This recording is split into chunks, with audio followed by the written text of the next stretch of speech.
and Hamas, there is, as you'd expect, zero trust or goodwill.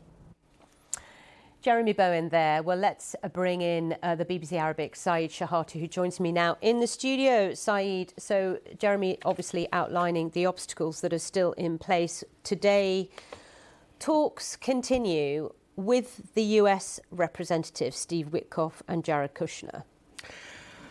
The problem is about these talks, the pessimism, part of it because of the obstacles and the hurdles. And yesterday, Hamas issued a statement and repeated its long-standing demands of Israeli full withdrawal from Gaza and a lasting ceasefire, because they learned it from the mistake before when January deal collapsed on 2nd of March, because the second stage was supposed to be Israeli withdrawal from Gaza, but this was not carried out. So Hamas doesn't like to repeat what happened in January. So they need guarantees, especially from Mr. Trump, who makes this plan that Israeli will not resume any hostilities after releasing the hostages. In addition to that, they need a full withdrawal of Israeli army from there. In addition to that, the Al-Quds brigades, the military wing of the Palestinian Islamic Jihad, which contributed with Hamas on the 7th of October attacks, and they hold some of the hostages there. They said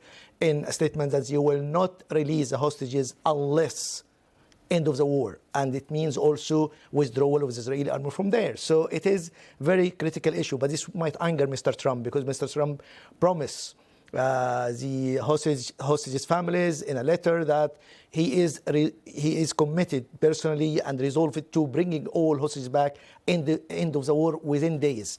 But if Hamas insisting on that, it might not work. So in this case will be problem, will be talks, and this is the reason there is many senior people from Turkey, Egypt, America to try to move it forward. But still, the main players in this negotiation are Israel and Hamas. So Hamas have some reservation, some details to discuss, but Israeli will not be happy to accept that, especially Mr. Bezalel Smotrich and Itamar Ben-Gvir, who are the supporter of Mr. Netanyahu. They said the link between the withdrawal of the Israeli army with disarming Hamas. Hamas didn't mention disarming, and they said before, disarming only happens when a Palestinian state is established, and there is no talk about roadmap when the Palestinian state can be established. What difference does it make today? Because obviously they've been talking for 2 days now already.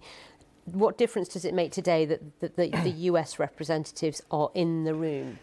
Mr. Witkoff, Steve Witkoff, the American Special Envoy to the Middle East, and Jared Kushner, the son-in-law of Mr. Trump, met with Mr. Trump yesterday before they were heading to Egypt to discuss the ways to make this happen, because all the hopes to be done within days, the releasing of hostages after reaching the deal within 72 hours.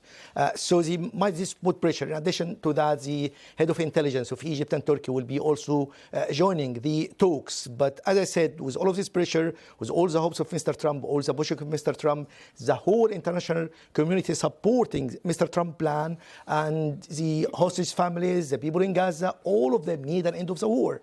But without sorting out the details which Hamas have concerns about, especially the withdrawal and disarming Hamas. And Hamas is, because disarming is the main strong point with Hamas, is the tunnels and their weapons, and it's not easy to hand over, and said they will hand over to a Palestinian state. In addition to that, they talk about who governing Gaza, because governing Gaza, Hamas said it should be by the Palestinians themselves, not someone else. So all of these hurdles might put cast some doubts on the success, but hopefully the pressure from Mr. Witkoff and Mr. Trump and Kushner and other parties might make a difference. Okay, thank you so much. Saeed Shehata there from BBC Arabic. Well, let's now bring in Simon Frankel-Pratt, who's Senior Lecturer in Political Science at the University of Melbourne. Simon, good to talk to you as well again. You were listening into that conversation.